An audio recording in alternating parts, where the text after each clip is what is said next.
I'm the biggest boss that you've seen thus far. I'm the biggest boss that you've seen thus far. Greetings and welcome back to the Entertainment Workshop Series. I'm Casey, the business boss, and today we're going to talk about planning your work and working your plan. The Entertainment Workshop Series is strictly to teach, share, learn, network with the entertainment industry and to teach you how to be an entrepreneur in the entertainment industry. Today we're talking about planning your work and work your plan. What does that mean? So now you've decided which genre that you want to go into, and now we have to make a plan, because without a plan we'll be all over the place and we don't want that.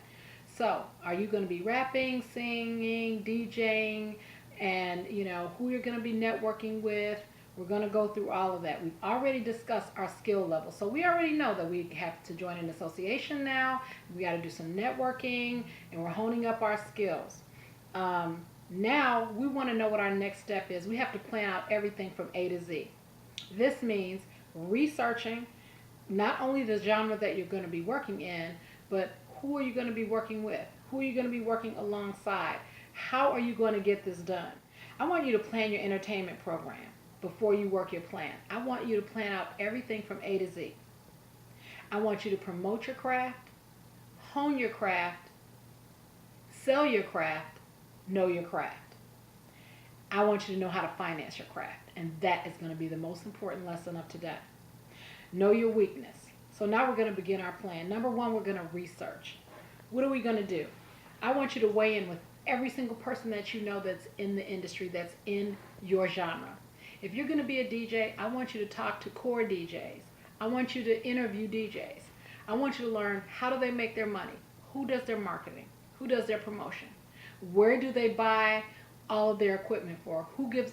Where do they buy all of their equipment from? Who gives them a discount? I want you to know everything that there is. Research, research, research.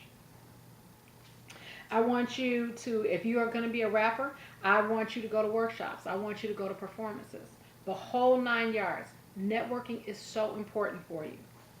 May I say that this is not a simple business. It seems simple, but it's not. Even rapping, I have seen a dozen rappers say, okay, you know what, I write poetry so I can become a rapper. But you will learn very fast, it's much more to it than that. There is a new rapper born every second. Artist enrichment. There's something called A&Rs out here. I call it artist enrichment, but it's actually called artist development. And you will hear the term A&R. A&R, A&R. I hear people say A&R, and I want to say that 90% of the people that say A&R do not even know what that means. And it means artist and repertoire. The A&R is the person that actually helps you develop your brand, develop you if you're a band, a singer, and they develop you before and prepare you, they develop you and prepare you to go to a record label. They are the in-between person. So before you get to a record label, you're normally going to deal with an A&R. And they're going to help develop everything that you're doing. But guess what? A lot of this you can do yourself before you even get there, because you don't know when you're going to get to a label. You may be a little bit far off from that.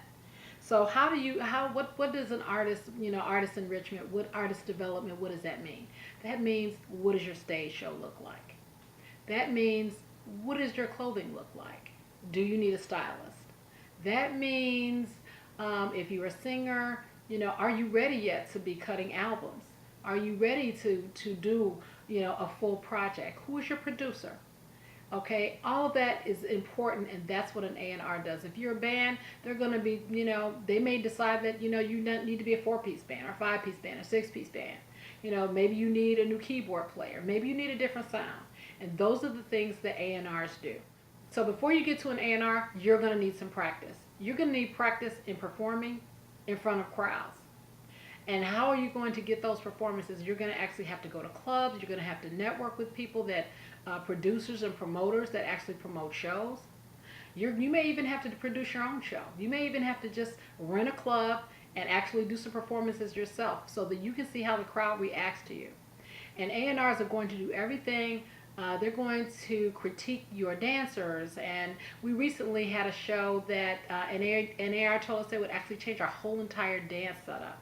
So you just never know how that's going to go. So you have to evaluate dancing, you have to evaluate your music, you have to evaluate your clothes, everything that's produced, your whole music, your style, and everything. And sometimes you may have to even change your whole entire team.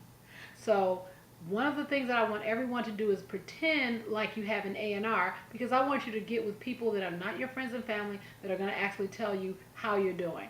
They're going to evaluate everything you're doing, all your music, tell you how good it is. We want to see if your music can sell.